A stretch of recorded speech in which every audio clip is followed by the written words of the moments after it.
Ravi de vous retrouver pour un nouveau point de marché, c'est Riquet et aujourd'hui on va s'intéresser au S&P 500 pour préparer les plans de la semaine, vous partager mon avis sur celui-ci, quels sont les points à surveiller d'un point de vue économique, mais également d'un point de vue graphique, technique, qu'on a d'ailleurs étudié déjà ce matin avec les membres du groupe Capital 100K, puisque je vous le rappelle, tous les lundis matins, on fait une revue des différents actifs du marché. Aujourd'hui, je vous partage celui du SP500. Alors, ce qui va nous intéresser cette semaine, il y a assez peu de news. On a notamment Jackson Hole. Alors, attendez, je vais essayer de vous présenter ça. Voilà, juste ici, vous voyez, ça c'est cette semaine. On va se mettre sur la bonne. Voilà, parfait. Et vendredi, on aura donc le discours de Powell suite au Jackson Hole. Jackson Hole, qu'est-ce que c'est? C'est tout simplement une réunion de l'ensemble des principaux membres des banques centrales qui discutent sur les sujets économiques, des marchés financiers, des thématiques comme l'inflation par exemple, la croissance.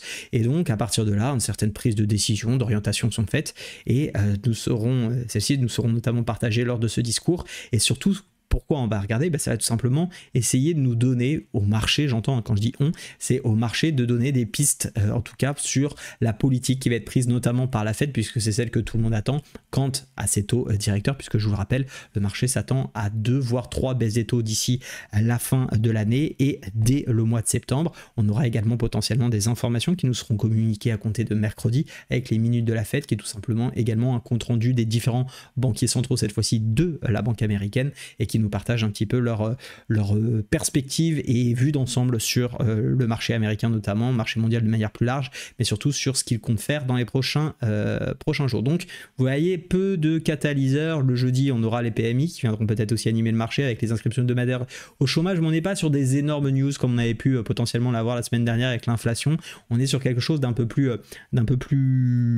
attentiste, on va dire, jusqu'à vendredi. Et donc je pense qu'il va falloir être prudent et donc travailler les plus gros niveaux et les plus grosses perspectives avec ces éléments que l'on a. Qu'est-ce qui s'est passé ces dernières semaines et ces derniers jours surtout? On est quand même sur 7 journées de hausse consécutive suite à l'énorme baisse, vous le rappelez.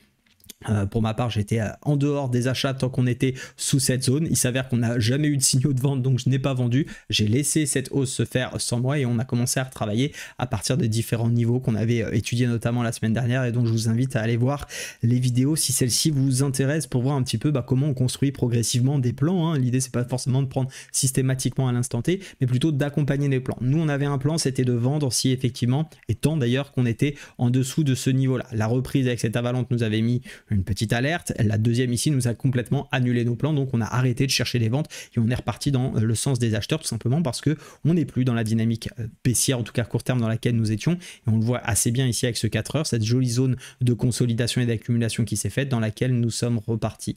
Désormais, on a cassé un niveau dont je vous parlais la semaine dernière, qui était le 0,618, notamment jeudi, grâce aussi à des chiffres de l'emploi qui sont relativement sortis plutôt bons. Surtout, ce qui nous a intéressé la semaine dernière, c'était de voir cette confirmation de récession écartée, avec d'une part ici, et c'est surtout d'ailleurs le chiffre qu'il l'a donné, les prix à la production en baisse, donc ce qui permet de laisser à penser, encore une fois on est toujours dans de l'hypothétique, mais voilà, avec des éléments quand même tangibles, qui laissent à penser un contrôle de l'inflation, et en tout cas les prix à la production étant inférieurs aux attentes, on s'attend effectivement à ce que l'inflation n'explose pas. En tout cas c'est comme ça que le marché semble vouloir le traduire. On a eu des chiffres à l'inflation globalement conformes à ce à quoi on s'attendait, légèrement meilleurs sur de l'annuel, ce qui explique aussi la volonté derrière de poursuivre. Et regardez, on est venu bloquer vendredi dernier sur un ancien niveau de résistance.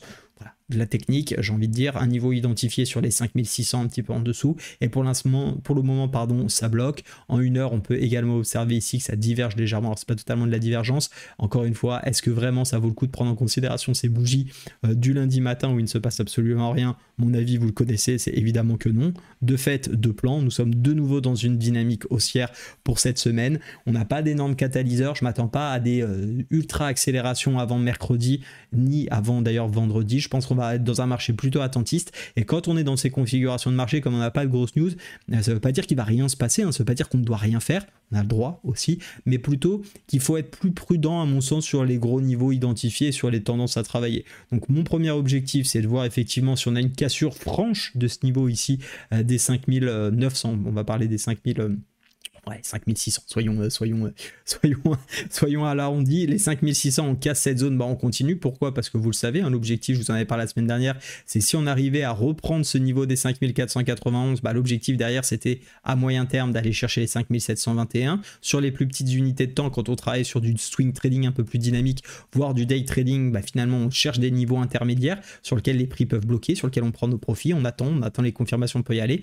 Là, l'objectif, bien évidemment, c'est si on casse ce niveau, je vois plus grand chose. Alors bien sûr, on a toujours des niveaux intermédiaires, on a notamment, pourquoi pas, cette petite zone de polarité ici qui pourrait être intéressante justement dans du day trading, hein, on casse ce niveau, pourquoi pas aller chercher les 5663, zone intéressante, et puis si on casse les 5663, aller chercher les 5720 dans cette dynamique toujours haussière. Tant qu'on n'a pas de retournement de tendance court terme, finalement on continue d'accompagner nos prix sur soit des zones de repli, soit sur des zones de continuation, de cassure, et on va chercher les niveaux suivants.